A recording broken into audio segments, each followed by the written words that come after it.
Buenas tardes, buenas noches en Europa, buenas tardes en América Latina.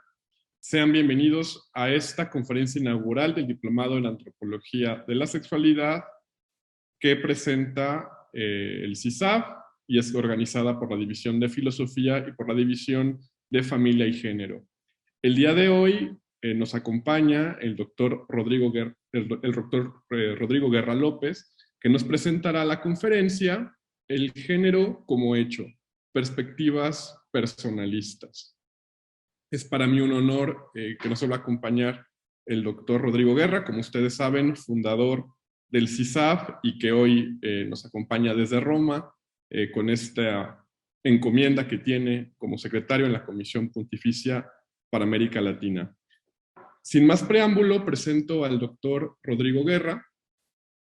Él es doctor en filosofía por la Academia Internacional de Filosofía de Liechtenstein. También es actualmente director del Observatorio Social de la Conferencia del Episcopado Mexicano. Es miembro del Consejo Internacional de la Academia de Líderes Católicos, del equipo de reflexión teológica del CELAM. Es miembro ordinario de la Academia Pontificia Pro Vita y también de la Pontificia Academia para las Ciencias Sociales. Fue nombrado por el Papa Francisco consultor experto para el Sínodo Extraordinario sobre la Familia y desde hace unos meses es el secretario de la Comisión Pontificia para América Latina. También es fundador de nuestro centro de investigación del CISAF. Muchísimas gracias, Rodrigo, por haber aceptado la invitación. Gracias y cuando gustes comenzar, adelante. Buenos días en México, buenas noches aquí en Roma. Agradezco mucho la invitación del CISAF para estar este ratito platicando sobre género y personalismo y me da mucho gusto pues regresar, aunque sea por un breve rato y a través del Zoom, a poder compartir algo de lo que hemos trabajado juntos en el CISAF durante muchos años y que hoy es ya además parte de la controversia contemporánea sobre el debate en torno a la sexualidad, el feminismo y las cuestiones de género. Les agradezco mucho pues la invitación y sin más preámbulos pues comenzamos esta aventura para tratar de descubrir cómo el personalismo puede arriesgarse a interpretar el hecho social que denominamos género. Tal vez para comenzar, lo primero es que muchos de nosotros tal vez hemos escuchado hablar del personalismo, a lo mejor lo asociamos con uno u otro autor o con una cierta escuela dentro del universo académico que conocemos, pero tal vez algunos otros no lo hemos escuchado tanto y no ubicamos a este movimiento intelectual con la suficiente claridad. Por eso es que tal vez la primera palabra es tratar de ubicarnos en el amplio universo de la filosofía donde se encuentra el personalismo.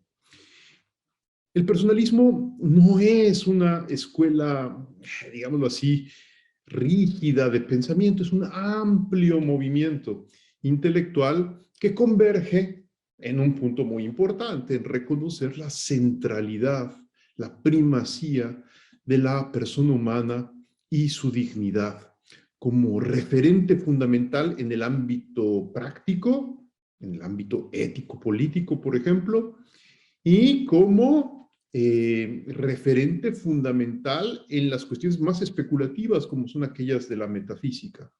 En otras palabras, el movimiento del personalismo aglutina a filósofos y pensadores de muy diversas tendencias. Hay filósofos personalistas que vienen de la filosofía analítica, otros que vienen del tomismo, unos son más aristotélicos, unos más existencialistas. Es decir, realmente dentro del personalismo existen diversas tendencias, diversos orígenes, pero todos hermanados justamente, y por eso nos reconocemos personalistas, por haber descubierto con fuerza que la persona humana es algo primario. Primario sobre todo en el ámbito de la acción, es decir, primario como una realidad que no me deja indiferente al momento de encontrarme con ella, sino que la persona es una invitación inmediata para asumir una postura, para asumir una actitud, para tomar una decisión sobre cómo desempeñarme yo mismo. Eso, en otras palabras, la experiencia de la persona es una experiencia práctica, un desafío práctico que compromete justamente a nosotros en la totalidad de sus factores y nos invita a emprender una cierta dirección. El personalismo pues tiene orígenes muy remotos, pues tan remotos como los de la filosofía clásica. Podemos encontrar intuiciones proto-personalistas en Platón, en Aristóteles, en los estoicos. Es decir, hay una parte importante del pensamiento antiguo que nos ha dotado de herramientas fundamentales para podernos expresar al momento de hablar de la primacía de la persona humana. Sobre todo el viaje intelectual que realiza Platón preguntándose cuál es la verdadera realidad, cuál es la realidad más real, y descubrir de repente que en el mundo de las apariencias, por más seductor que sea, requiere del descubrimiento de un mundo mucho más fuerte y firme, que es el mundo de las esencias. Esa primera incursión platónica pone un primer paso, remoto, pero un primer paso, para descubrir que la pregunta por la realidad exige interrogarnos cuál es la realidad más real. Para usar un lenguaje más filosófico, ¿cuál es el ente que mejor realiza la noción del ente? Dentro de todo el amplio mundo de los seres, ¿cuáles son los seres que más eminentemente realizan esta noción? Platón pensaba que eran las esencias. Poco tiempo después, su discípulo Aristóteles descubre que no, las esencias son muy importantes, como realidades abstractas que la mente descubre y con las que la mente humana puede eventualmente descubrir cosas, hacer reflexiones importantes, construir argumentos, pero, todo ese universo conceptual tiene valor en la medida en que nos ayuda a comprender lo real que está delante de nosotros. Y por eso Aristóteles dirá que la realidad más real no es la de las esencias intelectualmente comprendidas, sino el de las esencias realmente existentes en las cosas que tenemos delante de nosotros. Y él le gustaban mucho las ciencias naturales, la observación de la naturaleza, y por eso uno de los primeros lugares que identifica como realidad real es justamente el mundo de los animales, del animal humano que piensa, que siente, que escoge, y del animal no humano, que de repente anda por ahí y nos sorprende con sus reacciones instintivas. Para él, justamente este tipo de autonomía que poseen los seres vivientes le da la pista para entender que hay seres que son en sí mismos y otros seres que son más secundarios porque dependen de los seres que son en sí mismos. Y así es como él descubre la noción de sustancia. Y dirá que estas sustancias primeras, que son los seres vivos, son los seres que más realizan la noción de ser. Este también es un segundo peldaño que nos ayuda remotamente a entender de dónde viene el personalismo. Pasarán muchas cosas que aquí no vamos a poder comentar, pero saltamos de repente del siglo III antes de Cristo al siglo XIII después de Cristo con Tomás de Aquino, cuando de repente, ya muchos siglos después, el angélico doctor, como le dicen algunos, nos ayuda a dar un siguiente paso. Sí es cierto que las sustancias, con cierta autonomía, los animalitos es muy claro porque andan de aquí para allá y no es fácil a veces educarlos a que estén tranquilos. Los animalitos son sustancias, pero dice Tomás de Aquino, dentro del universo de las sustancias hay unas que son todavía más sustancias que otras, unas que realizan mejor la noción de sustancia. Y esas justamente son las personas. Tomás de Aquino dirá que lo más perfecto de toda la naturaleza es la persona. Persona est id quod est perfectissimum in tota natura. De todas las naturalezas, de todos los seres naturales, la persona. ¿Por qué la persona?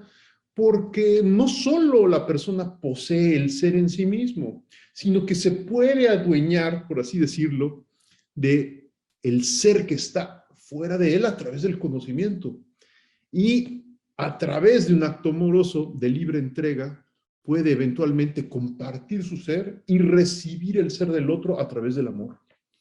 En otras palabras, Tomás de Aquino se empieza a descubrir, nada más que se muere muy joven, a los 54 años, pero él comenzó a descubrir, ya en sus obras más tardías, que la persona era lo más importante porque posee el ser como cualquier otro ente, pero posee el ser agregado a través del acto del conocimiento y puede poseer el ser en un sentido supremo a través del amor.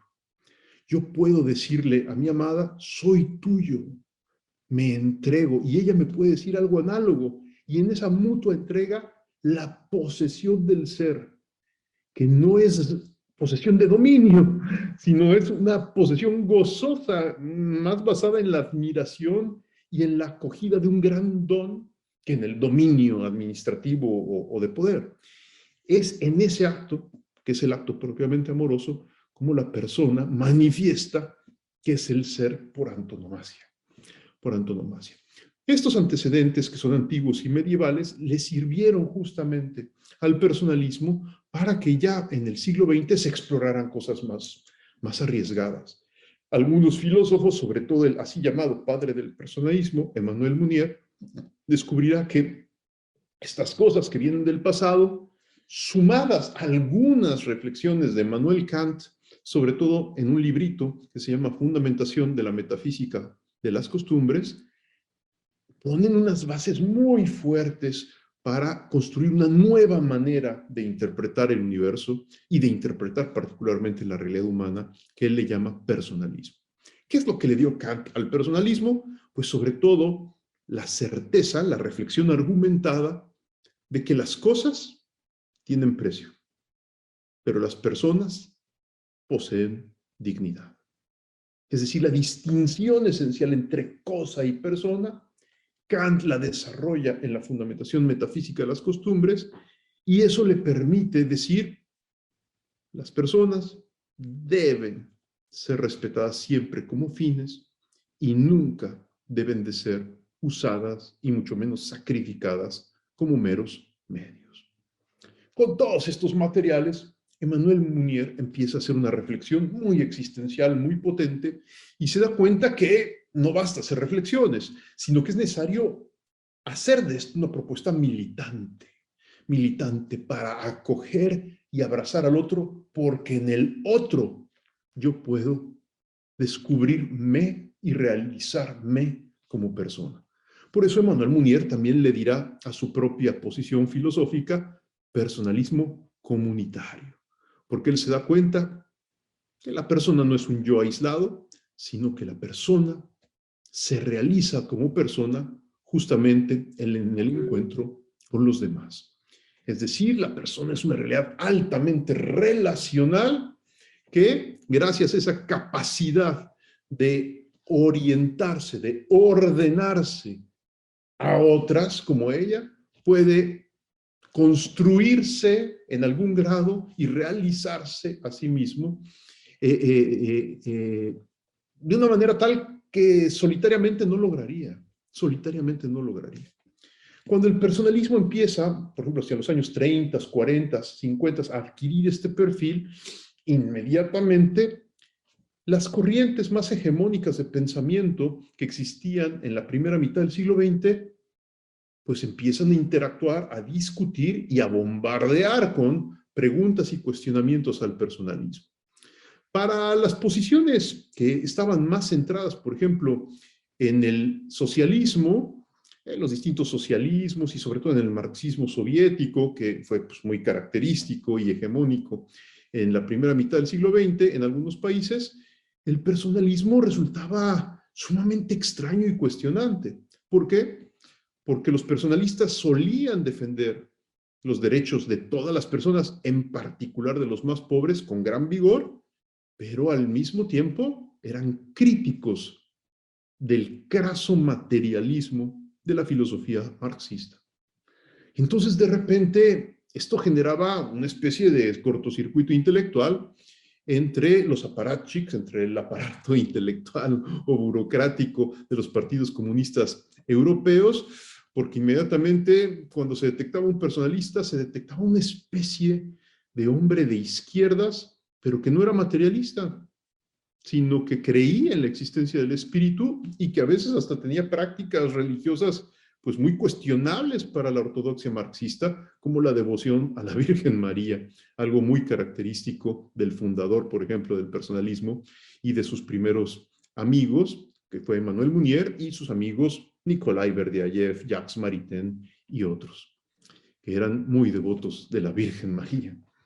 Y al mismo tiempo, en el otro tal vez extremo ideológico, encontramos que los personalistas también al interactuar con el individualismo capitalista le generaban también incomodidades muy importantes porque denunciaban con gran fuerza la terrible insolidaridad del planteamiento liberal capitalista. ¿Por qué? Porque se basa históricamente, teoréticamente, en un individualismo muy fuerte, muy fuerte, que no logra ser compensado por los exhortos a una especie de solidaridad posterior. Hoy sabemos que hay individualistas que exhortan ser responsables socialmente del otro, pero realmente su antropología recibe el exhorto como desde fuera. No es una antropología que realmente se haya construido reconociendo la profunda comunionalidad, relacionalidad constitutiva de la persona humana con su prójimo. Los personalistas entonces fueron muy fuertemente criticados, incomprendidos, señalados por tirios y por troyanos durante el siglo XX, y eso hizo que llegara un momento en que uno de los, digámoslo así, discípulos de toda esta atmósfera, que se llamaba Paul Ricoeur, escribiera un articulito que se intitula "Vuelve la persona, pero muere el personalismo". En otras palabras, Paul Ricoeur se arriesga a lanzar una hipótesis en donde dice, por supuesto que la persona tiene que colocarse en el centro, y por supuesto que estamos agradecidos con todo este esfuerzo intelectual y militante que se ha hecho para salvaguardar la dignidad de la persona humana. Pero el personalismo como movimiento va a decaer y va a terminar desapareciendo del escenario porque el personalismo no logró articular una teoría así de robusta, así de argumentada, una especie de sistema filosófico así de completo que sea competitivo con los grandes megasistemas que en la filosofía se están desarrollando, en la fenomenología, la hermenéutica, el pensamiento analítico y tantas otras corrientes. ¿Cuál va a ser la sorpresa del propio Paul Ricoeur? Que un buen día, llega a sus manos un extraño libro publicado en Polonia que se llamaba Persona y Acción, de un autor, para Ricoeur, totalmente desconocido, un tal Karol Wojtyła. Y oh sorpresa, Paul Ricoeur queda conmovido al momento de ver una especulación articulada, sistemática, profunda, metódicamente muy rigurosa, que explora la constitución de la persona humana como sujeto y su relacionalidad profunda, las estructuras relacionales más profundas que posee la persona y pone las bases para un personalismo metafísicamente fundado. Esto hará que Paul Ricoeur sea también uno de los primeros que cuando descubren este libro escribe un pequeño ensayo diciendo aquí hay algo nuevo en el pensamiento de este autor extraño que no conocemos mucho, que se llama Karol Wojtyła. Karol Wojtyła. Poco tiempo después, Emmanuel Levinas hará este mismo descubrimiento y también escribirá otro pequeño ensayo comentando a este libro, y así luego vendrá Jean-Yves Lacoste, luego vendrá Jean-Luc Marion, y de repente toda una comunidad de filósofos jóvenes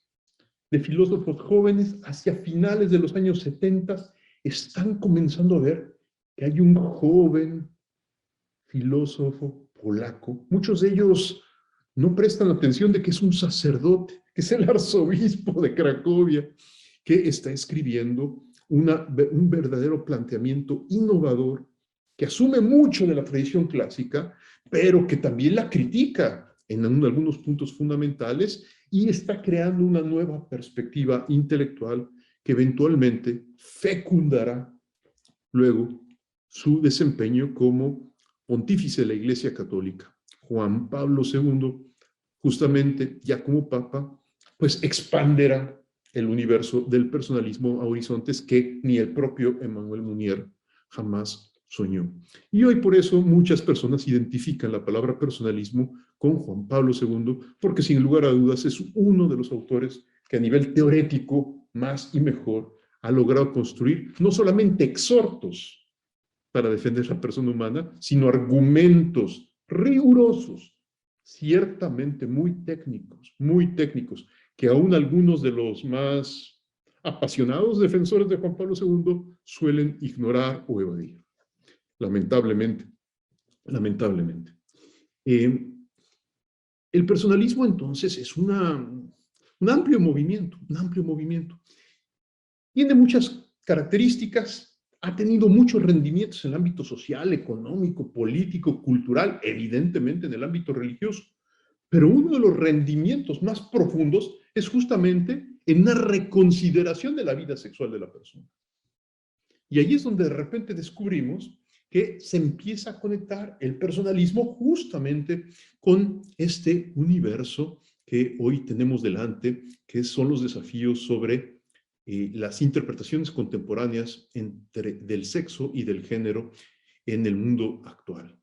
¿Cómo es que particularmente Wojtyła interpreta la sexualidad humana? Primero que nada, se da cuenta Wojtyła que los autores clásicos, Aristóteles, Platón, Tomás de Aquino, no se diga, han reconocido que claro que existe diferenciación sexual entre varón y mujer, pero han afirmado, unos con un lenguaje, otros con otro, que la diferenciación sexual como varón y mujer es de orden accidental. Es decir, que en el fondo el ser humano, digámoslo así, es una cosa y accidentalmente está modificado como varón y como mujer. En las teorías más clásicas, como por ejemplo en el pensamiento tomista, esta modificación es de orden solamente corpóreo. Esto coincide con muchas de las apreciaciones también contemporáneas que hacen algunas teorías de género sobre el propio sexo, diciendo que el sexo es una diferenciación corpórea, biológica, dicen algunos, ¿no? Con cierta candidez. Wojtyła se da cuenta que esto es un grave error. Así es. El sexo no es biología. El sexo no es solo una diferenciación corpórea, sino que Wojtyła, atendiendo a los estudios de Edith Stein y, en cierto sentido, ampliándolos con sus propias reflexiones, reconoce que la sexualidad humana es una perfección transversal de la persona.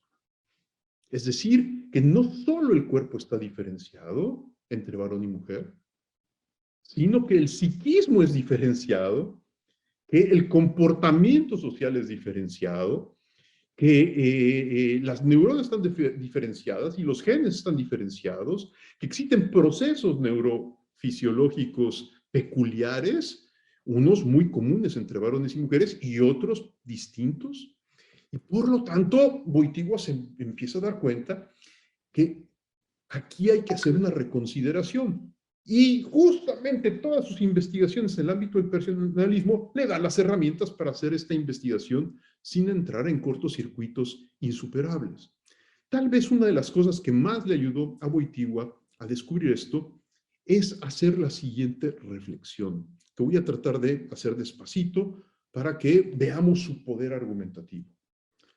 Wojtyła se da cuenta que en el pensamiento clásico continuamente se apela a la naturaleza humana, a la naturaleza humana. Por ejemplo, como parámetro para la vida moral. Actuar conforme a la naturaleza es prácticamente sinónimo de bien moral.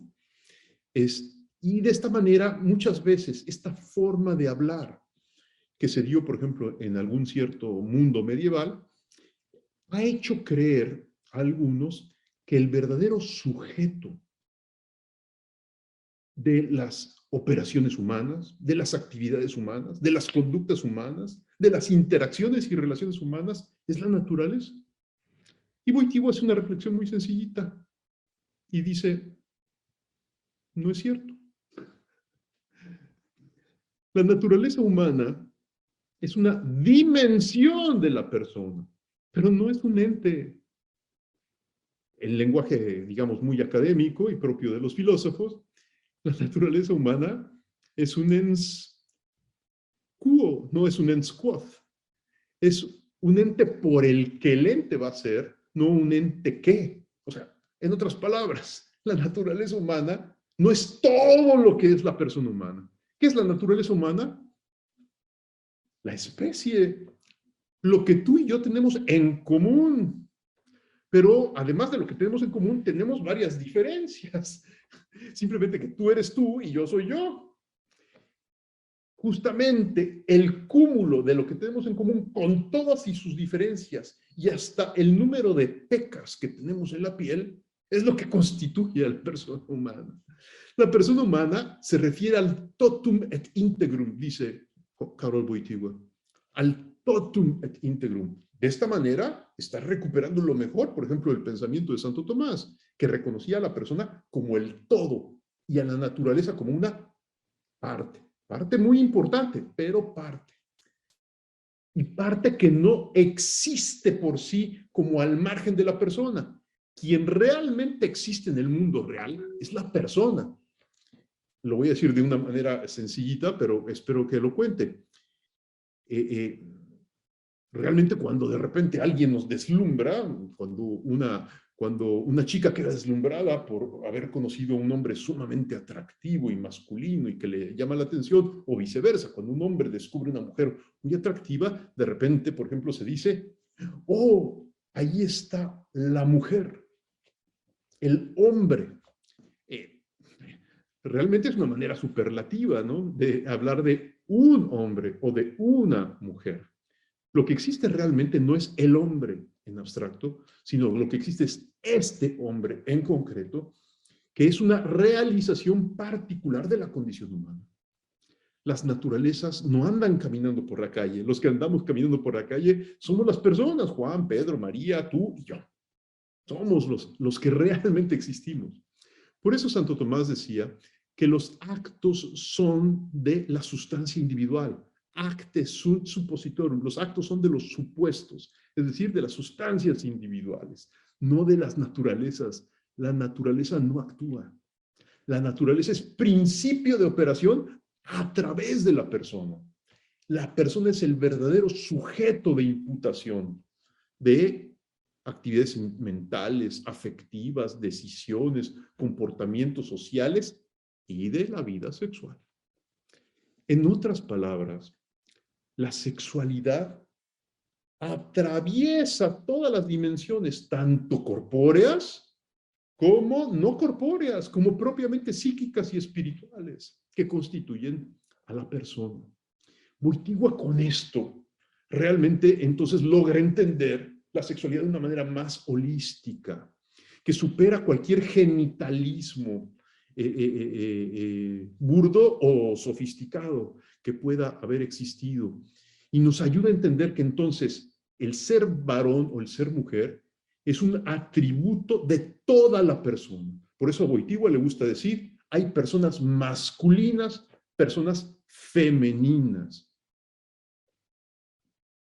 Y cuando Wojtyła dice esto, lo complementa diciendo, y cuando analizamos a las personas masculinas y femeninas, descubrimos que en sus componentes propiamente masculinos y femeninos, no solo en el orden biológico, sino en toda dimensión,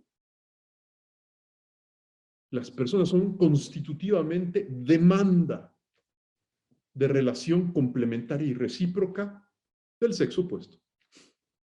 En otras palabras, la masculinidad en buena medida es anhelo de femineidad y la femineidad es anhelo de masculinidad. Y no anhelo desde el punto de vista de la carencia.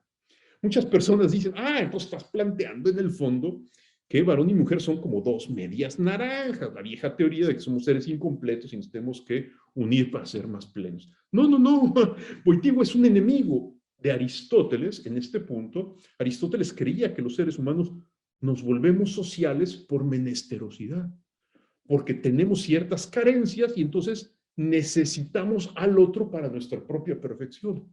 Wojtyła dice, no, no, no, no, no, no.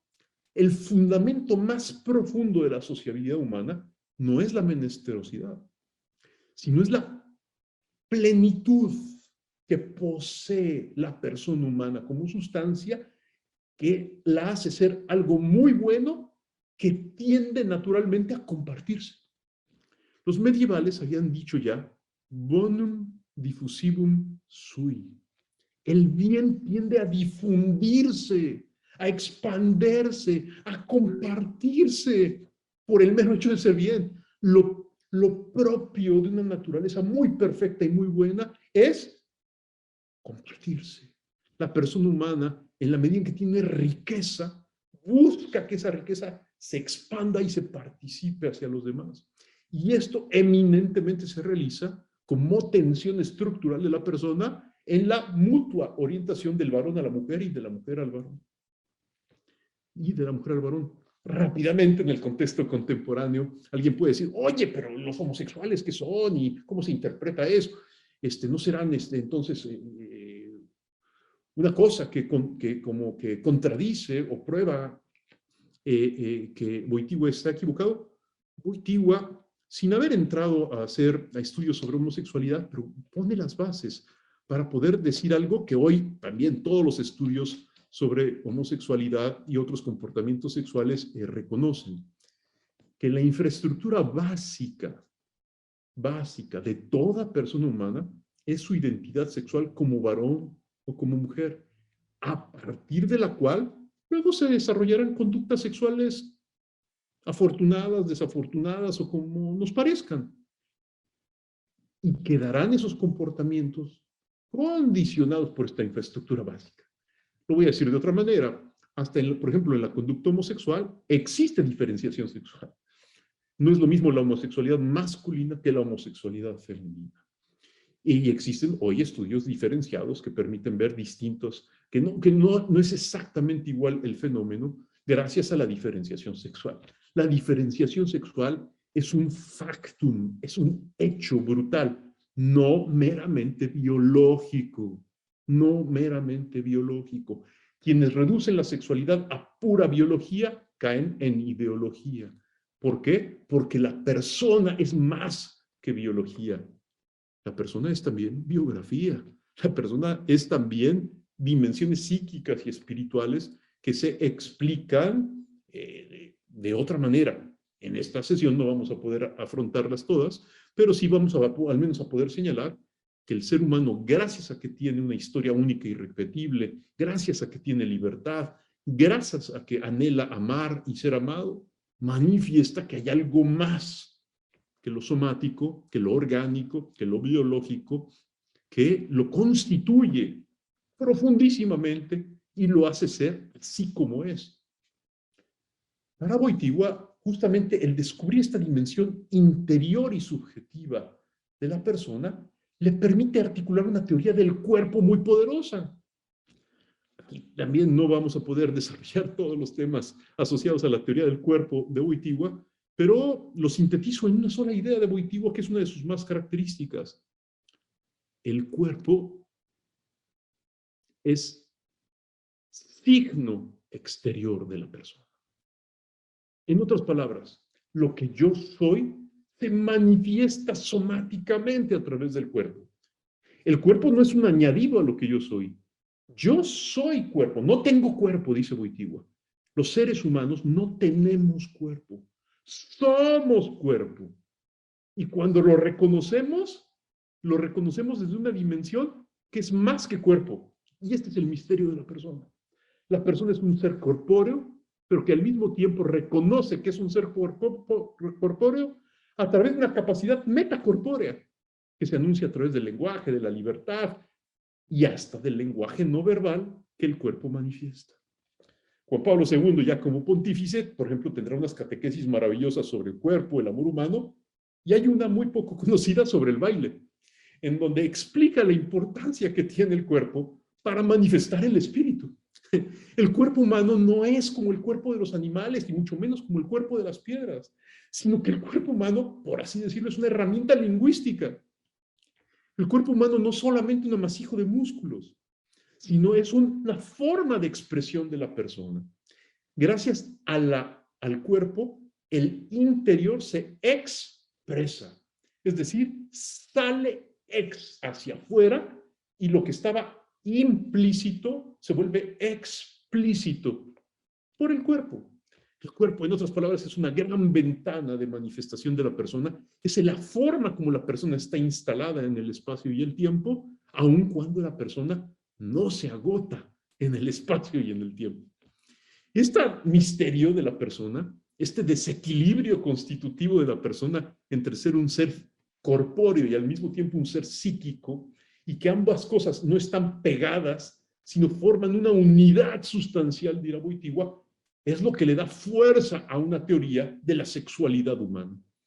Wojtyła le dedicó un libro completo a una exploración filosófica de la sexualidad humana en el libro Amor y Responsabilidad. Y ahí cuando uno lo lee, uno descubre algo bellísimo. Y es que la sexualidad humana no es puramente instintiva. A finales de los años 60 y principios de los 70, libros de Herbert Marcuse y de algunos otros autores, como Desmond Morris también, insistían mucho en que la sexualidad humana era puramente instintiva, que era una forma sofisticada de sexualidad animal.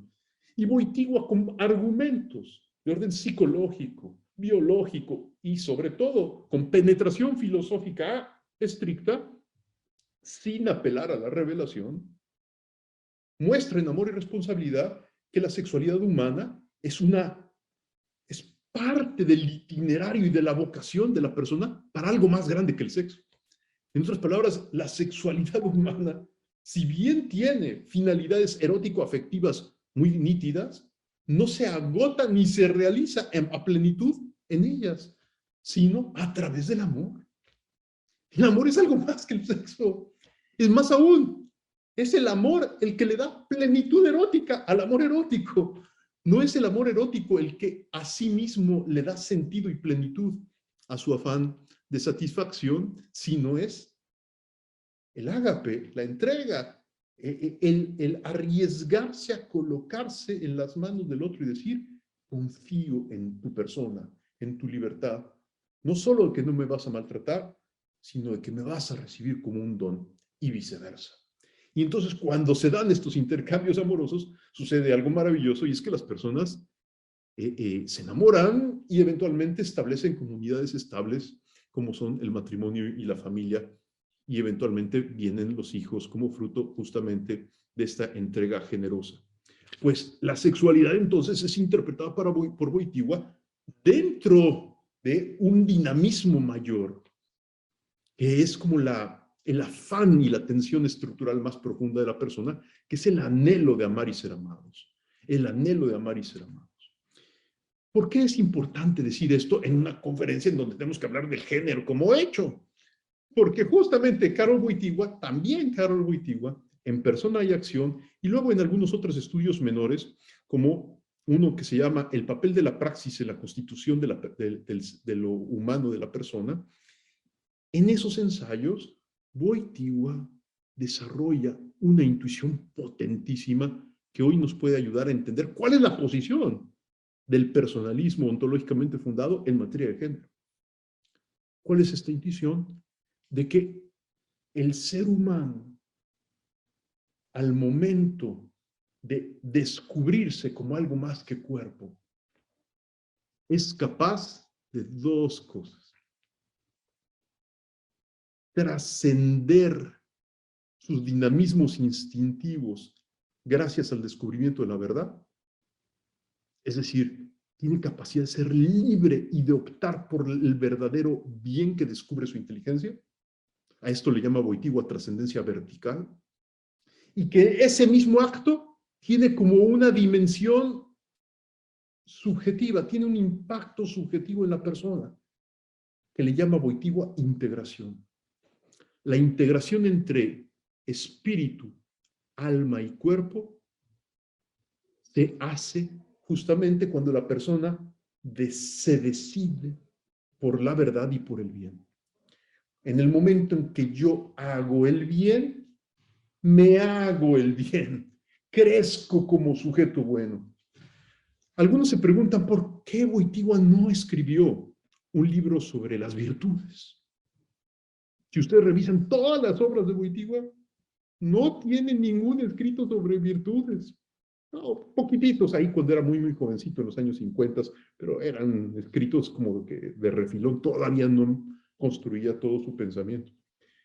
Y la respuesta es porque Wojtyła trató de hacer una teoría más fuerte que la teoría clásica de la virtud a través de la teoría de la trascendencia vertical y la integración de la persona. La persona se integra como persona cuando se arriesga a optar por la verdad sobre el bien, cuando vive conforme a la verdad, cuando entiende la libertad como obediencia racional ante la verdad que se me propone, no que se me impone. Esta manera de comprender la libertad le permite a Wojtyła decir, así el hombre haciéndose más persona, es que hace cultura. ¿Cuál es el primer sentido de la palabra cultura, dirá Wojtyła? El cultivo de la propia humanidad a través de la opción por la verdad sobre el bien. En otras palabras, dentro de las muchas nociones de cultura, hay una que tiene una primacía, es el analogado principal. Cultura, en primer lugar, se dice del hombre cultivado, del hombre que ha hecho crecer su humanidad. Y le ha hecho crecer, ante todo, ayudándole a su vida instintiva y pulsional a encontrar un sentido mayor en la verdad y en el bien, en la belleza y en la justicia. Esto no significa negar los instintos, significa darles un horizonte mayor gracias al uso de la razón y al uso de la libertad. Y entonces por eso es que Wojtyła apreciaba tanto esa vieja definición del ser humano, muy incompleta si tú quieres, pero importante, que dice que el ser humano es el único animal capaz de decir que no. Es una definición de Schopenhauer que le gustaba mucho a Wojtyła. Es decir, es el único animal que es capaz de posponer la satisfacción del instinto, como diría Sigmund Freud. Y gracias a que puede posponer la satisfacción del instinto por haber descubierto un bien mayor que el del instinto, es que el instinto se realiza ahora en un horizonte más grande y más maravilloso, como es la donación libre y amorosa a otro. No me voy a ampliar más en esto, que exigiría tal vez mayor reflexiones. Simplemente pido que nos detengamos a ver que es un hecho metafísico que por naturaleza la persona se hace más sí misma, más persona en cierto sentido, gracias a la opción por la verdad y el bien. En otras palabras, que la articulación entre la naturaleza y el crecimiento personal es muy íntima. Por naturaleza somos racionales y libres, y gracias a la racionalidad y la libertad podemos crecer en humanidad. Podemos ser gente buena. Y este es el primer sentido de cultura. Los clásicos por eso afirmaban que el ser humano por naturaleza es un ser cultural. ¿Por qué estoy insistiendo tanto en esto? Porque esta es la clave para entender que entonces el género es primero que nada un hecho cultural a nivel de crecimiento de la persona. ¿Dónde es el primer lugar donde existe el género? Existe en muchos niveles y en muchos lados, pero en primer lugar existe en mí, en mi interior, en mi vida subjetiva, en la estructura subjetiva de mi persona. Ahí es donde existe el género. ¿Por qué? Porque el género, en su noción más elemental, es la dimensión cultural de la sexualidad. Es decir, es el modo como la sexualidad que yo recibo como don comienza a buscar expresarse y a crecer justamente en riqueza y en contenido. Y ese crecimiento interior, que es cultural, que también podemos llamar educación, desarrollo humano, si tú quieres, es el primer lugar en donde emerge la primera experiencia de género. Por eso, precisamente por este primer nivel, que es el nivel primario de la cultura, es por lo que muchas veces no es fácil distinguir de dónde a dónde va el sexo y de dónde a dónde va la cultura, es decir, el género. Porque esto es tan íntimo, tan interior y involucra justamente una comprensión de los dinamismos operativos inmanentes, interiores, intransitivos de la persona, que a veces esto no es fácil de explicar. Aristóteles desarrolló las bases de esta teoría cuando desarrolló su distinción entre praxis y poiesis, es decir, entre operación interior de la persona y operación trascendente. Y descubre que la operación trascendente, cuando se realiza, genera inmediatamente un impacto inmanente al interior de la persona que la puede hacer crecer o la puede hacer decrecer, la puede alienar, como dirá Wojtyła.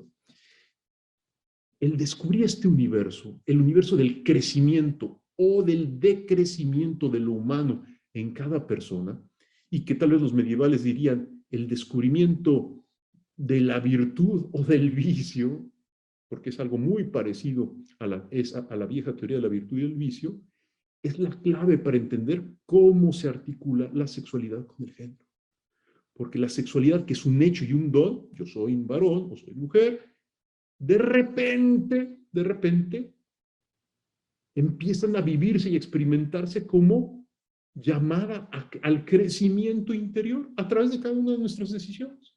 En otras palabras, el niño chiquito de repente empieza a caminar, a interactuar con papá, con mamá, con los hermanitos, con el entorno, y empieza a vivirse a sí mismo desde su identidad sexual, pero al vivirse empieza a construirse una manera de autoentenderse y de relacionarse con los demás, muchas veces muy afortunada y a veces, como se estudia en la psicología clínica, que también puede ser desafortunada.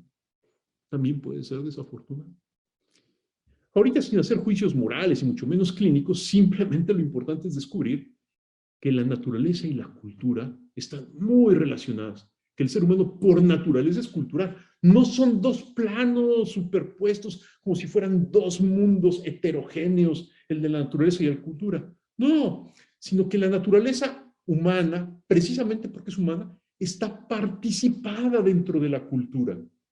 Y la cultura, precisamente porque es un fenómeno humano que llamamos cultura, tiene su origen y su raíz en las estructuras más profundas de la persona.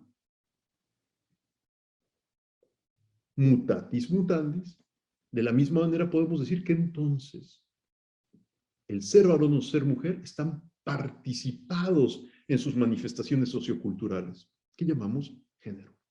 Lo voy a decir más simple. Yo me proyecto en lo que soy a través de lo que hago, a través de mi escritura, a través de mi lenguaje, a través de mi forma de vestir, a través del trato que le dispenso a los demás, que muchas veces es terrible y a veces es bueno. Me proyecto. Hay una participación de mi humanidad a través de la acción. La persona se participa a través de la acción. La acción no es un plano heterogéneo a la persona, sino que la acción brota de la persona. Operare sequitur esse. El obrar se sigue del ser. Las cosas tienden a operar de acuerdo a su naturaleza. Y si la naturaleza del ser humano es ser racional y libre, entonces el modo natural de operar la vida sexual de la persona es constituyendo el universo del género. Estas son cosas muy importantes porque nos permiten ya decir cosas importantísimas para una interpretación personalista del género. El género es un hecho sociológico de origen estrictamente espiritual. Lo voy a decir de otra manera. Los animales no tienen género. Los animales viven su sexualidad sin mediación de la inteligencia y la libertad y por lo tanto sin crecimiento inmanente y virtuoso. El animal no crece en virtud, puede adoptar cierto behaviorísticamente, conductistamente, ciertos comportamientos mecanizados. Por eso entrenamos a nuestros perritos pues, para que se sienten cuando les decimos sit, y para que caminen, y para que corran, y para que hagan una maniobra u otra, una suerte. Pero eso es distinto a la educación en clave humana, porque la educación implica la mediación de la razón y de la libertad. El género es un hecho social exclusivo de la condición humana, porque implica el crear símbolos en el mundo exterior que reflejan lo que está pasando en mi interior en algún grado modesto. Lenguajes, proyecciones de distinta naturaleza y tipo.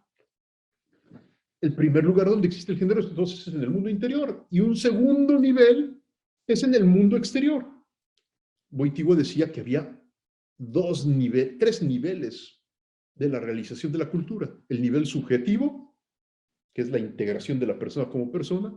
El nivel objetivo, que es la generación de lenguajes, instituciones, de normas, formas de conducta social, que es lo que a veces más comúnmente se suele llamar cultura. Cultura en su dimensión objetiva, que es todo lo que pasa acá afuera como producto de la presencia del ser humano en el mundo. Y hay una tercera modalidad que también es válida al momento de utilizar la palabra cultura, que es cuando hablamos de culturas en plural, cuando descubrimos que esas proyecciones han sido variadas en las distintas partes del mundo y en las distintas épocas. Entonces podemos contrastar una cultura con la otra y hacer investigaciones de ese tipo. La dimensión subjetiva de la cultura se manifiesta en su dimensión objetiva y la dimensión objetiva puede ser tan variada como los contextos históricos y geográficos y sociales en los que habita cada comunidad. Estos elementos que son, en buena medida vienen del pensamiento clásico, reprocesados por el pensamiento de Wojtyła, nos muestran que la persona tiene una dimensión constitutiva y transversal que se llama sexualidad, que lo distingue como varón y mujer, y tiene proyecciones socioculturales e históricas que denominamos género. Género y sexualidad no son dos realidades, por lo tanto, fracturadas, sino que el género es la participación de la sexualidad en la vida racional, libre y lingüística del ser humano. Así las cosas, entonces, no está bien, no es correcto. Cuando alguna posición sostiene que sexo y género son como dos capas superpuestas o como dos realidades heterogéneas. No es así, no es así. La mejor antropología cultural hoy lo demuestra. Aunque existen pluralidad de culturas y de tradiciones, sin embargo, la identidad sexual de las personas se proyecta de manera diferenciada en sus construcciones simbólicas y en sus procesos humanos de crecimiento. En sus procesos humanos de crecimiento.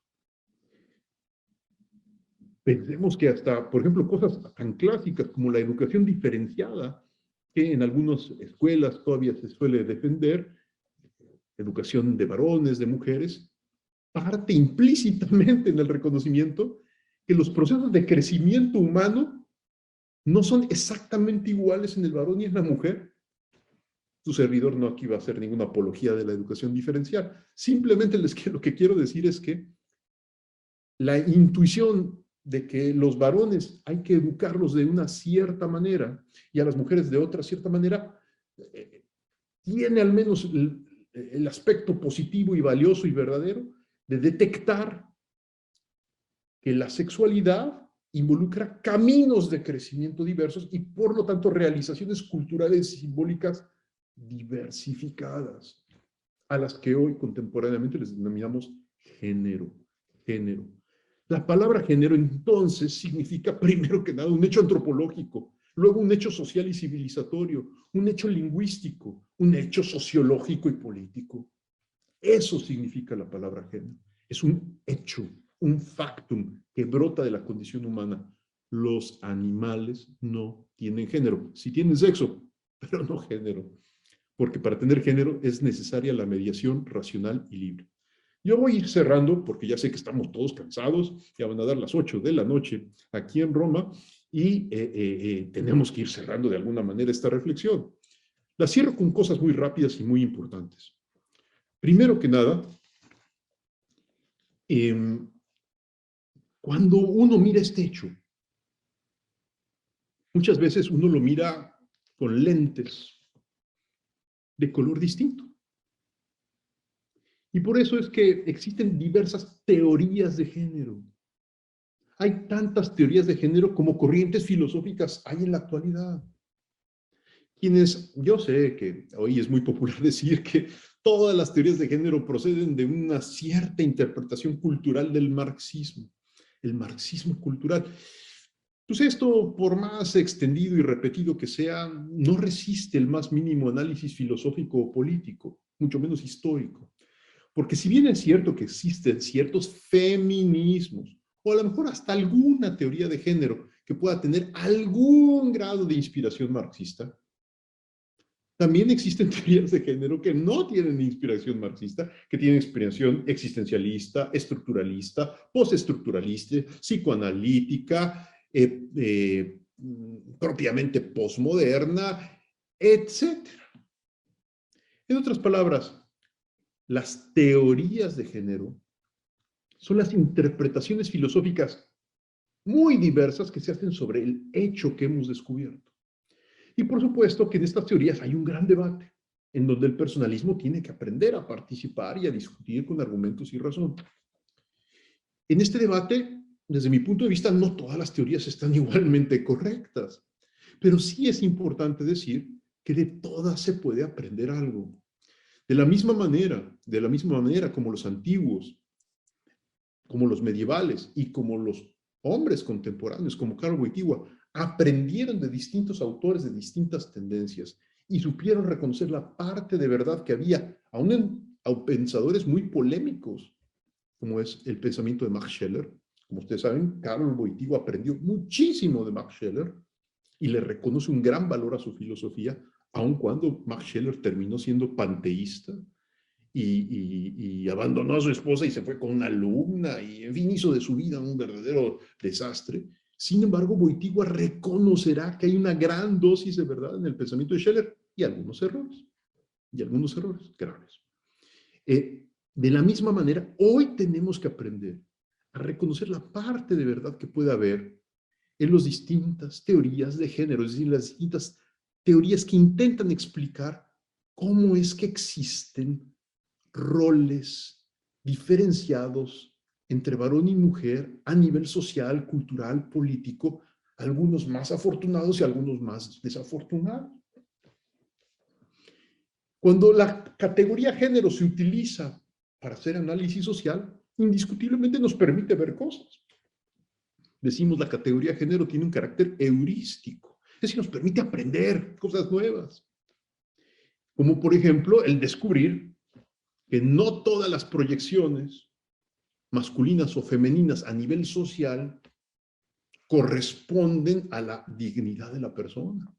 Y que hay formas de ser varón y formas de ser mujer que no integran a la persona, sino más bien la alienan, dice Wojtyła. Wojtyła usará la palabra alienación, que es una palabra de origen en parte psicoanalítico y en parte marxista, y la introduce en el corazón del personalismo para decir que hay formas indiscutiblemente viciadas de conducta, particularmente en el ámbito sexual. No toda proyección de la sexualidad es afortunada. Hay algunas cosas que están mal. Por ejemplo, algunos roles que desempeñamos los varones respecto de las mujeres y las mujeres de respecto de los varones, en vez de exaltar la dignidad de la mujer, la abajan, la acallan, la aplastan. Y por eso la categoría género es valiosa para detectar esto, para detectar que existen estos fenómenos pero siempre se requerirá algo complementario a la categoría género, un criterio metagenérico para decir esto es bueno y esto es malo. Por ejemplo, esto es conforme a la dignidad y esto no. El que una mujer sea golpeada y humillada y aplastada en la calle, en el mercado, en el comercio, en la empresa, en la política o en la vida social, no está bien porque hay algo superior al propio género que me permite juzgar que todo ser humano tiene dignidad y merece respeto y que la mujer no es un paréntesis en materia de humanidad. En otras palabras, la categoría género ayuda a ver y a aplicar luego un criterio que es superior a la propia categoría de género para hacer un juicio, por ejemplo, de orden político y decir esto está bien o esto no está bien, esto es conforme a los derechos humanos o esto no lo es. Las teorías de género son muchas y seguramente la controversia seguirá durante mucho tiempo. Pero hoy en el mundo contemporáneo además vemos un tercer nivel, que no es el del reconocimiento del género como hecho, no es el de las teorías de género, sino es el del uso politiquero de algunas cosas, de ciertas teorías de género, en materia de lucha política y movilización social. Y a eso le denominamos ideología de género. ¿Qué es la ideología de género? Es ese tipo de reduccionismo absolutamente anticientífico, antifilosófico y contrario no solo a una o a dos, sino a todas las teorías de género, incluida la personalista, que por intereses de poder escoge, sin importarle la menor coherencia argumentativa, cosas de aquí y de allá con fines estrictamente políticos, para lograr ciertas cosas en un parlamento, etcétera, y muchas veces de la manera más chabacana. Normalmente esto también se puede calificar como ideología de género porque implica una inadecuada interpretación de la relación entre sexo y género. Sexo y género no son exactamente iguales, pero sí tienen una relación. Explicar en qué se parecen, en qué se distinguen y cómo están relacionados requiere ciertas exploraciones antropológicas ciertamente delicadas como las que hemos empezado a insinuar en esta exposición. La ideología de género se da cuando alguien explica mal esta conexión, cuando alguien explica mal la conexión entre identidad sexual y género. Ahí está la ideología de género porque inmediatamente sucede un reduccionismo. Y como ustedes ya podrán medio intuir, el reduccionismo se puede dar de un lado o del otro. Tan ideológico es el que afirma que solo existe el género y que la identidad sexual de la persona es irrelevante, como ideología de género es también quien afirma que solamente existe la identidad sexual de la persona y niega que existe el género como un hecho sociocultural. Lo importante del realismo filosófico, y más quienes hemos sido educados en el pensamiento clásico y particularmente en el pensamiento de Carlo Wojtyła, es reconocer que ambos planos son distintos y al mismo tiempo que tienen relaciones metafísicas muy profundas. Que esto no es una invención artificial. Por eso es importante estudiar el libro Persona y Acción con detenimiento, con rigor, máximo rigor racional, para mirar cómo está articulado entonces el modo como la persona, a través de la acción, en cierto sentido, se hace más persona, es decir, crece en humanidad, crece en humanidad. La ideología de género, por lo tanto, tiene expresiones liberales y conservadoras, que tenemos que aprender a diagnosticar. Para los que dentro de nuestro público sean creyentes, sobre todo particularmente católicos, y tengan además motivaciones religiosas para acercarse a estas cuestiones, es muy importante entender que, por cierto, el magisterio de la Iglesia Católica, en su dimensión más alta, suprema, ya ha comenzado a utilizar la categoría género, reconociendo justamente esta triple dimensión. Una cosa es el género como hecho, otra cosa es el debate filosófico de las teorías de género, y un tercer nivel es el uso politiquero y manipulador de la ideología de género, ya sea en clave conservadora, ya sea en clave liberal. Esto está, por ejemplo, en el documento Varón y Mujer los creó, publicado por la Congregación para la Educación Católica hace 2 años, y que, aunque es un breve documento, es muy potente, muy importante, y sintetiza mucho de la sabiduría que existe dentro del patrimonio de la Iglesia Católica sobre cuestiones de sexualidad y género. Es falso, falso, que la Iglesia Católica solo sostenga la existencia de la identidad sexual. Es falso también, sería aberrante decir que entonces la Iglesia Católica tiene una deriva generista, ideológica, y que se ha perdido la brújula. No es así, no es así. Ahí están los documentos y las declaraciones formales a este respecto como prueba. Volviendo a nuestro punto, una comprensión personalista del hecho del género, en el fondo implica que nos volvamos a dar permiso a entender de que la aventura del pensamiento es infinita y siempre puede haber crecimiento, desarrollo, maduración, de planteamientos que son perennes, sí, en sus principios, pero que admiten siempre infinitas profundizaciones. Por eso es que un autor como Karol Wojtyła tiene tan grande libertad para que en algunos puntos discrepar con Tomás de Aquino y señalar que hay algunas imprecisiones que también Tomás de Aquino pues simplemente no le dio la vida para aclarar y para matizar lo suficiente, pues porque se murió joven. El buen Tomás de Aquino murió joven, 54 años. Karol Wojtyła vivió más, pudo publicar más, investigar más, y muchos siglos después, por supuesto, y ya habiendo aprendido muchas otras cosas, logra dar un paso significativo en la comprensión de la condición humana. Justamente, este tipo de incrementos es necesario seguirlos haciendo. Continuamente, hoy encontramos exhortos, por ejemplo, en el ámbito de la Iglesia Católica, para investigar más y mejor la sexualidad y no contentarnos con repetir estribillos más o menos solemnes de ciertas afirmaciones que, aunque sean correctas, requieren profundización y comprensión analítica y diferenciada.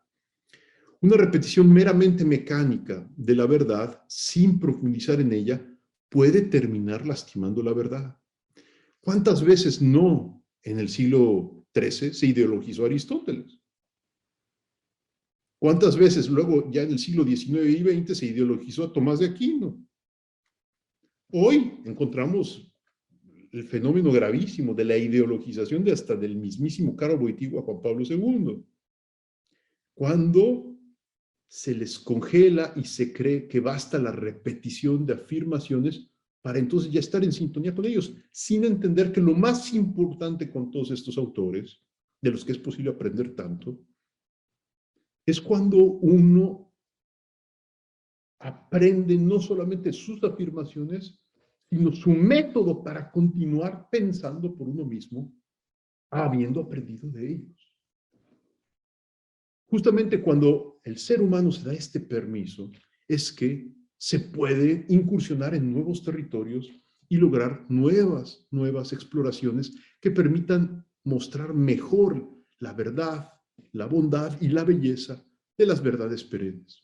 Las verdades perennes no se promueven ni se defienden solamente repitiéndolas, sino profundizándolas, porque la verdad no es algo que se conquiste de una vez por todas, sino la verdad es un camino infinito de maduración que requiere que una generación tras otra se continúe realizando para que entonces realmente nuestra sociedad y nuestra cultura maduren.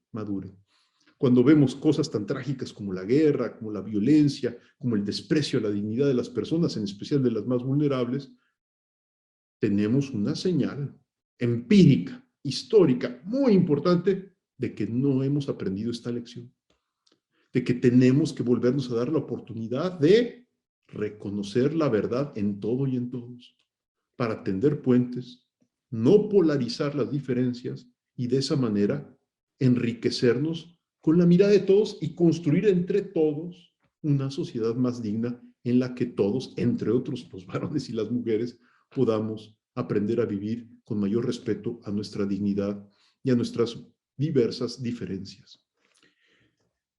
Termino diciendo que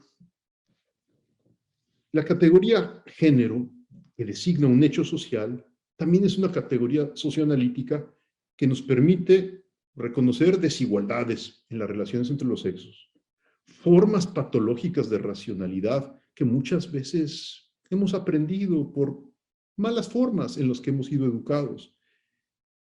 Nos permite la noción de género recuperar una comprensión meta instintiva de la sexualidad, porque el género justamente nos abre al hermoso mundo de la libertad y de la razón humanas, que es algo más que lo meramente instintivo, y por lo tanto hay un potencial muy grande de utilizar la categoría género para superar las comprensiones unilateralmente materialistas que lamentablemente tanto abundan también hoy en día. La categoría género nos permite visibilizar aspectos invisibilizados, ocultos, que muchas veces no han sido reconocidos en la riqueza de la masculinidad y en la riqueza de la feminidad. A veces más bien cayendo en estereotipos odiosísimos, como decir que los hombres somos activos, las mujeres pasivas, los hombres fuertes, las mujeres débiles, los hombres inteligentes, las mujeres sensibles y afectivas. Estos estereotipos así de rígidos, como a veces en algunas revistas del corazón se plantean, pues son muy nocivos porque varones y mujeres, todos, estamos dotados de estas características en simultáneo, con distintos acentos, distintas modulaciones, pero a fin de cuentas, la masculinidad y la feminidad son fenómenos mucho más complejos que listas de características súper rígidas que a veces nos han tratado de meter algunas literaturas pues, de baja calidad que por ahí andan. Más aún, el género nos permite reencontrar nuestra identidad a través de la valoración de nuestras diferencias. Las diferencias no son enemigas de la identidad, sino que al contrario, apreciándolas, más podemos también valorar como en un juego de claroscuros quiénes somos, de dónde venimos y hacia dónde vamos. Y cuál es el papel importantísimo que posee la compañía del otro, sobre todo el otro sexualmente diverso a mí, en este camino de realización. En otras palabras, sexualidad y género son un binomio que tienen que aprender a articularse a la luz de una recta comprensión de la persona humana, para que el género no devore al sexo, el sexo no devore al género, sino que ambas categorías expresen diversas dimensiones del humano que son necesarias para que el ser humano pueda crecer, desarrollarse y construir una sociedad en la que todos podamos vivir conforme a nuestra dignidad. Les agradezco su paciencia y si hay tiempo, por supuesto, para el diálogo y preguntas, estamos a sus órdenes. Muchas gracias. Muchas gracias, Rodrigo, por tu magnífica conferencia. Tenemos muchas preguntas. Voy a hacer una selección porque no nos dará tiempo de responder a todas. Pero bueno, tenemos la primera pregunta que dice, ¿es correcto hablar todavía de familia natural? Y si sí, ¿en qué términos? Esa sería la primera pregunta. Si quieres, te voy haciendo una pregunta y tú me respondes o te hago en bloque. ¿Cómo prefieres, Rodrigo? Una por una, y así trato de responderlas muy brevemente. Su servidor escribió algunos artículos hace como 20 años sobre la importancia de la familia natural. El término puede tener algún valor, pero hay que matizar mucho qué significa eso de natural, porque a veces con una cierta ingenuidad o candor, más bien se trataba de afirmar un estereotipo. Me tocó en algún momento escuchar a personas que decían que la familia natural era papá, mamá, hijos, el perro y la camioneta. O sea, algo así como un estereotipo, pues casi de melodrama familiar de Netflix. Pues no, lo natural de la familia tiene una naturaleza. La persona humana es por naturaleza un ser familiar. Si eso es lo que se quiere más o menos atrapar con el concepto de familia natural, es verdadero. Pero, familia natural no es un monolito. Karol Wojtyła, en su sabiduría extraordinaria, Al mismo tiempo que escribió el libro Amor y Responsabilidad, escribió al mismo tiempo, simultáneamente, es que estaba escribiendo 2 libros a la vez. Otro libro, que es una obra de teatro, que se llama El Taller del Orfebre, y en donde se muestra que una familia rota, fracturada, herida, puede realizar la esencia de la familia mejor que una familia exteriormente muy correcta y muy bien articulada, pero que interiormente ha perdido su ethos estrictamente familiar. Esa es la historia del Taller del Orfebre. Y entonces nos muestra Wojtyła en el fondo que la familia natural, es decir, el sentido más esencial de la familia, puede subsistir aún en familias con heridas profundas, y gracias a que subsiste esto, es que las familias con heridas pueden encontrar vías de recuperación, de liberación y de realización posteriores. Es muy bonito leer el Taller del Orfebre como una gran lección para responder a esta pregunta. Yo sinceramente actualmente ya no uso la expresión familia natural porque se presta a muchas confusiones y más bien a idolatrar estereotipos que a veces no corresponden con la verdadera naturaleza del matrimonio y de la familia. Gracias. Tenemos otra pregunta que nos dice, de acuerdo a lo que dice, entonces el alma es la que es sexuada y que se manifiesta en un cuerpo. Sí, yo en algunos escritos he defendido esto, es un tema metafísico ciertamente sofisticado y complejo, pero lo resumo así. El cuerpo tiene cierta determinación, el cuerpo es sexuado, como varón, como mujer. El factor sexuable es el cuerpo y el factor sexuante es el alma. El alma informa al cuerpo, es decir, le da información, organización, estructura y unidad para hacerlo de tal forma que se manifiesta con una particular diferenciación sexual. En el fondo, la persona humana es la que es varón o mujer y el alma también posee esta perfección. Por eso es que Juan Pablo II gustaba de pensar en que existen almas masculinas y femeninas, pertenecientes a la misma especie, a la misma naturaleza humana, pero cuya diferenciación no radica solo en lo corpóreo, sino desde lo espiritual, pasa por lo psíquico y llega a y se manifiesta en lo somático. En efecto, en el personalismo, la diferenciación sexual es una perfección de toda la persona, en donde el alma tiene el factor más decisivo.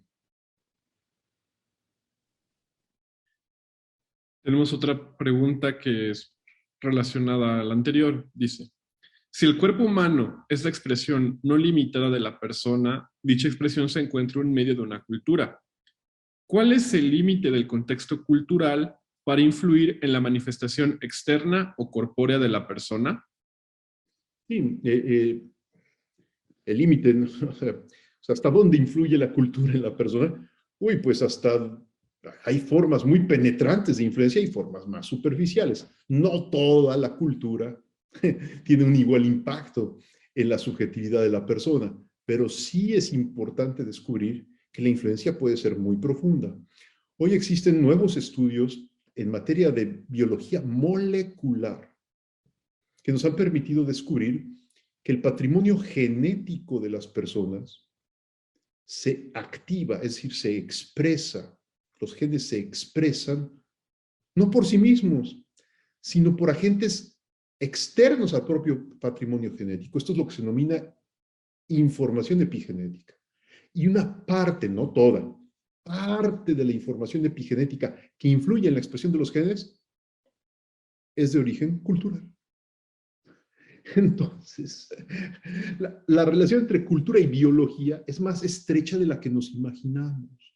No son dos universos fracturados. El punto de intersección, o uno de los puntos de intersección, es la información epigenética, que puede a veces tener incidencias importantes en la activación génica.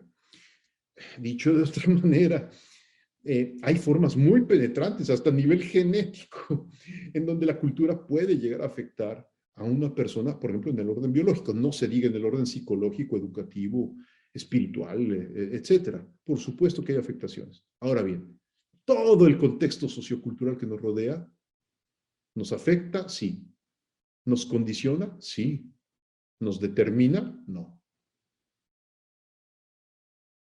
No es lo mismo reconocer que existen fuertes condicionamientos sociales a creer que esos condicionamientos son determinantes, es decir, capaces de anular la libertad.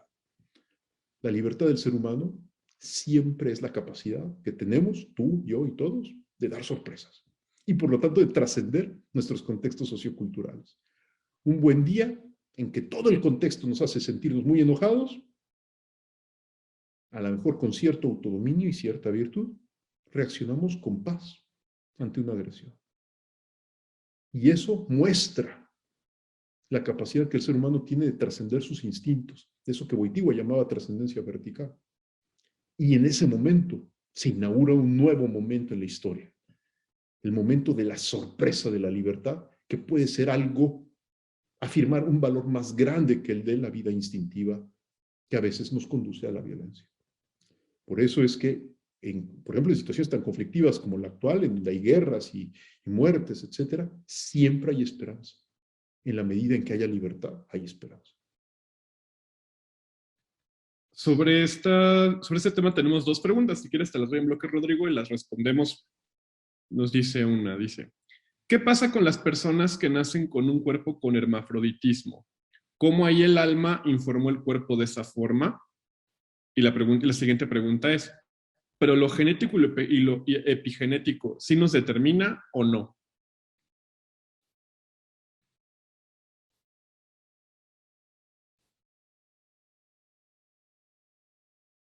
Muy bien.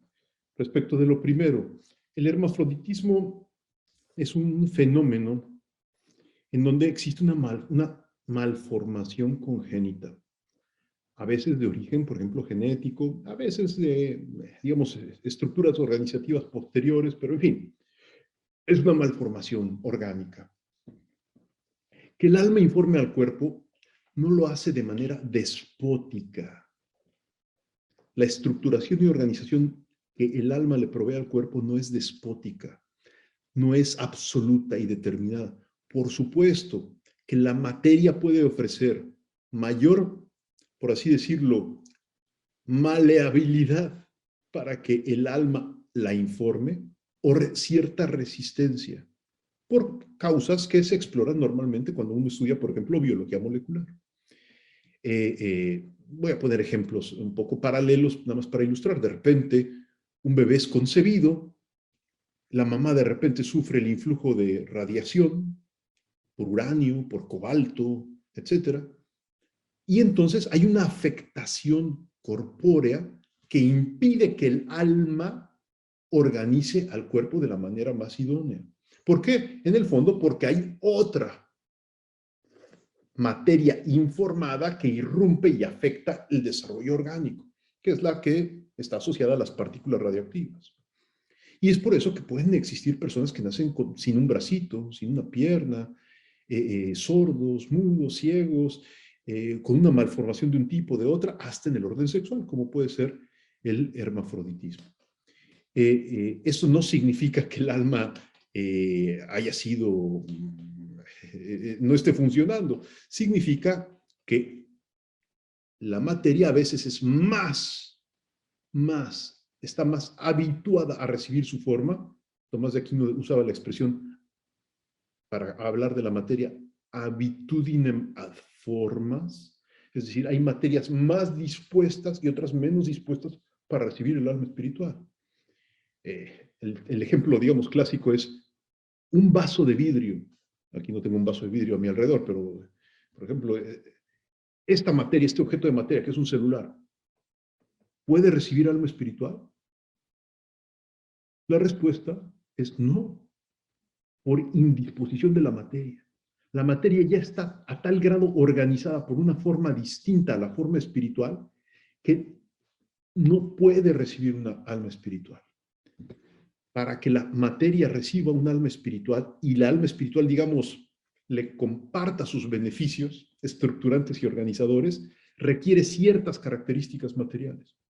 Esas características materiales sí son objeto de estudio de la medicina, de la biología, de la neurología, y requieren una comprensión profunda, profunda. No cualquier disposición material sirve para recibir el alma espiritual. A veces se puede recibir el alma espiritual, pero de manera imperfecta en algún grado y puede haber una malformación congénita. Y entonces ahí quiere decir que el alma está, por así decirlo, tratando de informar, pero encuentra un obstáculo material. Y por eso es que puede haber alguna malformación congénita. Espero que esto medio responda. Hago el comentario complementario de que el hermafroditismo no es un estado realmente intersexual, sino que los hermafroditas son varones o son mujeres que por alguna falla en la expresión génica se les inhibe, por ejemplo, el desarrollo de cierto órgano sexual. Entonces, por ejemplo, de repente un niño, totalmente niño, sin ninguna duda, genéticamente niño, de repente no se le desarrolla el pene, no tiene vello púbico y desarrolla una cavidad pseudovaginal. No es verdadera vagina, pero desarrolla una cavidad pseudovaginal por una falta de desarrollo de esa parte del organismo, por una deficiencia, por ejemplo, de orden génico o epigenético. Y pues sí, esas cosas pasan, pero eso no significa que sea un estado intersexual. A veces este tipo de personas, como exteriormente parecen niñas, las educan como niñas.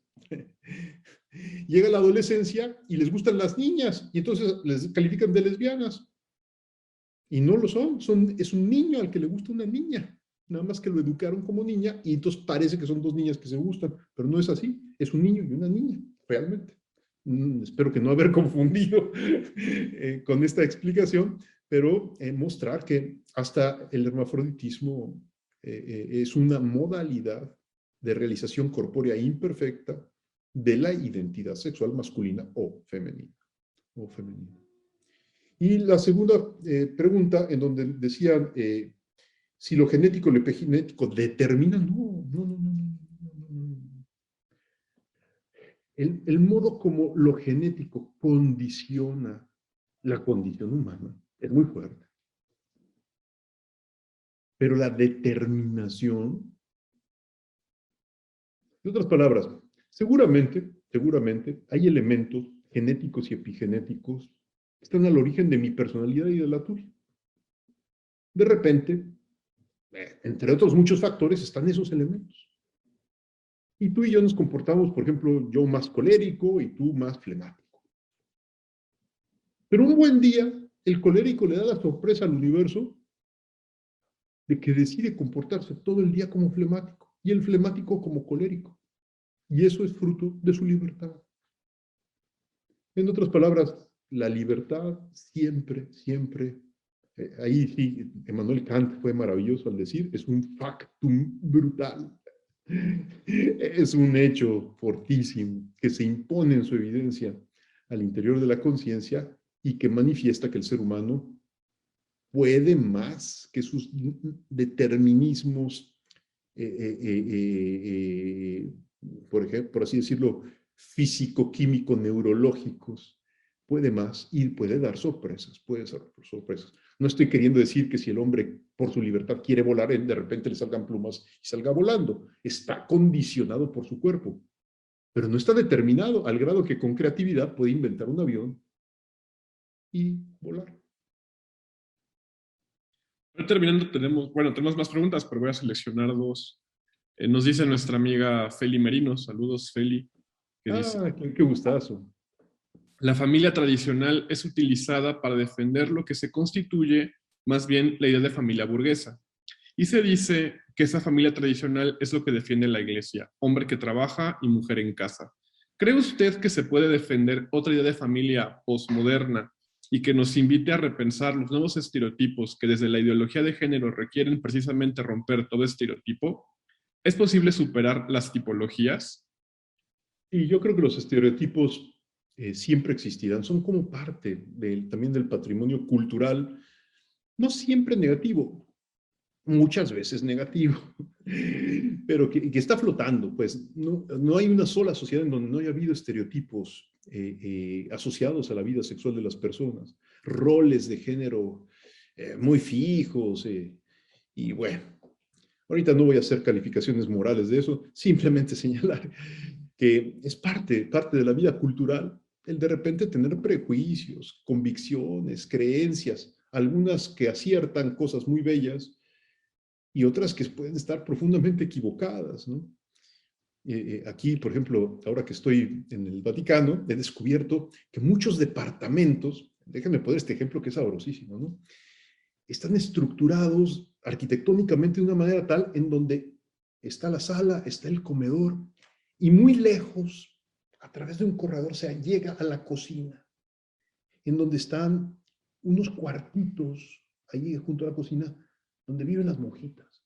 Entonces, muchos prelados importantes tienen las monjitas ahí en un rincón, cocinan ahí en una cocina bien fea y sin luz, y le llevan la comida al prelado. Pues esto es un rol de género, por amor. Esto implica una comprensión del papel del varón, de la mujer, de cuál, en fin, una serie de interacciones sociales que brotan de ciertos estereotipos que se aceptan como los correctos y que son acríticamente acogidos, aún aquí en el Vaticano y en las cortes y en tantos usos y costumbres de nuestra sociedad. Pues eso no está bien. Hoy podemos juzgar. De repente, gracias a la adquisición de una nueva conciencia sobre la dignidad, que eso está mal. ¿Será posible pensar en una forma de la familia que rompa el estereotipo que la familia tradicional o natural es la familia burguesa, con camioneta, perico, papá, mamá y rostro sonriente, parecido al de la mesera de McDonald's? Pues yo creo que sí, es posible y es deseable y hay que luchar por ello. Ahora, la familia perfectamente liberada y emancipada, sin ningún tipo de prejuicio y estereotipo, ¿podrá existir? Yo creo que no. Yo creo que no. Yo creo que todos vamos a siempre tener realizaciones limitadas, modestas, de lo que exige nuestra condición de seres humanos familiares, por naturaleza familiares. Y las formas de realización de la familia, de lo familiar, serán variadísimas. Por eso es que en una comprensión personalista de la familia, por supuesto que se puede hablar de familias en plural. Existen familias en plural que realizan el etos familiar de múltiples maneras, nunca de manera perfecta, ninguna, siempre con condicionamientos pues, propios de la época, del lenguaje, del universo de comprensión de cada quien. Y yo creo que lo sano es reconocer que nuestra comprensión de nuestra propia condición familiar pues es limitada, que requiere aspirar a más, a entender mejor cómo ser una mejor familia, pero también requiere paciencia y una especie de abrazo a nuestra propia condición limitada para no desesperar a la hora de encontrar en nosotros mismos a veces feos defectos que ensombrecen a veces nuestras convivencias familiares. Todos somos así de limitados y de falibles. Los creyentes decimos, pues es el pecado original, que es lo más democráticamente distribuido en nuestras sociedades. Y como última pregunta, Rodrigo, nos dicen, muy acertado como siempre, doctor, pero ¿cómo emitir la voz de género desde esta perspectiva tan clara en un lenguaje común para enseñar y no desinformar? Quien nos hace la pregunta es una dimensión de pastoral familiar. Sí, sí yo creo que hay que distinguir, ¿cómo decir? Cuando uno está en Facebook o en Twitter y uno quiere aclarar en 3 renglones la verdad sobre estas cosas, pues no lo logra. Ni con la mejor buena voluntad, ni con el mayor estudio. ¿Por qué? Pues porque no son los espacios idóneos. El Facebook, el Twitter, el Instagram, ya no digas el TikTok, pues te imponen ritmos, velocidades, lenguajes que impiden muchas veces la meditación pausada de estas cosas. Yo no creo que estas cosas sean fáciles de explicar de buenas a primeras. requieren un proceso educativo, requieren recuperar muchos elementos del pensamiento verdaderamente tradicional, hoy los tradicionalistas ignoran monumentalmente y que se requiere recuperar y apreciar también las nuevas contribuciones, ¿no?, de hombres tan extraordinarios como Karol Wojtyła o mujeres tan maravillosas como Edith Stein. Pero eso requiere cierta pausa y cierto estudio. Tenemos que, eso sí, luchar porque haya espacios de formación pausados. Es un poco como la comida, ¿no? Hay fast food, hay comida rápida, pero qué bueno que ya hay una tendencia para hacer slow food, comida lenta, y volver a recuperar la sana tradición barroca que caracterizó a la cocina española, mexicana, latinoamericana, que implica hacer de la comida un rito. Pues con todas las diferencias del caso, lo mismo es en la educación. Las grandes batallas culturales que hoy tenemos que darlas, sí hay que darlas en Twitter, sí hay que darlas en Facebook, sí hay que darlas en la plaza pública y en el Congreso, pero principalmente hay que darlas en la escuela, en la familia y en las iglesias, en plural. Porque ahí es donde existen los espacios un poquito más pausados para poder explicar las cosas con más paciencia e ir poco a poco construyendo. No todo se resuelve en una plática de 60 minutos, menos estas cosas que son a veces tan sutiles y que requieren cierta argumentación pausada, en donde además es legítimo que haya muchas dudas y hay que irlas resolviendo con paciencia. Y a veces uno lo resuelve y no se entienden la cabalidad y hay que volverlas a resolver 2, 3, 4 veces y poco a poquito se va haciendo camino. Por eso es que es importante construir espacios educativos, ¿no? Por eso pues me alegra volver al CISAP porque nos saca de la vorágine del Twitter y del Facebook y nos permite tener este tipo de diálogos un poquito más pacientes, tratando de hilar un par de cositas para mostrar que la identidad sexual y las cuestiones de género no están totalmente desarticuladas, sino que tienen relaciones particulares que merecen ser exploradas con cierto cuidado para que luego hasta en el trabajo pastoral esto se refleje en una nueva cultura pastoral que verdaderamente eduque la vida afectiva y sexual en el amor. No basta repetir como eslogan educación para el amor, para que realmente haya educación para el amor. Lo que es necesario es hacer acompañamiento personal y a veces argumentado con paciencia para que realmente la educación afectiva pueda madurar y tener algún fruto en nuestras vidas. ¿Cuántos de nosotros no recibimos ese tipo de educación y por eso cometemos errores gravísimos, gravísimos en nuestras relaciones, en nuestra vida, etcétera? Necesitamos acompañamiento, necesitamos maestros que nos expliquen con paciencia y necesitamos esclarecer dudas y controversias, pues agarrándonos de las fuentes más seguras de argumentación realista de la condición humana. Yo siempre recomendaré, pues mucho por eso, acercarse al verdadero pensamiento de Karol Wojtyła, de Edith Stein, de Manuel Munier, de Tomás de Aquino, que a veces no es lo que se enseña en algunos manualitos ahí súper simplificados de estos autores, pero que cuando uno se estudia realmente en directo estos autores, uno descubre un universo de libertad extraordinario, maravilloso, y que educa no solamente la cabeza, sino que realmente nos ayuda a tener pues, más paciencia hasta con nosotros mismos. Bueno, pues son todas las preguntas que tenemos en el tiempo. Agradecemos profundamente al doctor Rodrigo Guerra por esta participación virtual en el CISAF, su casa. Aunque sea de manera remota, Rodrigo, sabes que siempre es un motivo de gran alegría para nosotros compartir contigo. Agradecemos también a nuestra audiencia por su paciencia, por su tiempo. Les recuerdo que esta conferencia se graba y la pueden ver remotamente y cuando quieran en el muro de Facebook del CISAF, que es facebook.com/CISAF.mx. Lo pueden encontrar en nuestro canal de YouTube, que lo pueden encontrar como /video CISAF. Yo soy José Miguel Ángeles de León, coordino la división de filosofía del CISAF, y a nombre del CISAF y de mis compañeros les deseo una buena tarde y nos vemos pronto. Sigan al pendiente de nuestras actividades en la página de Facebook del CISAF Esta es la primera de un ciclo de conferencias en torno a la relación entre antropología y sexualidad que se sigue del diplomado en antropología de la sexualidad que hemos comenzado el mes pasado. Muchísimas gracias, que estén muy bien.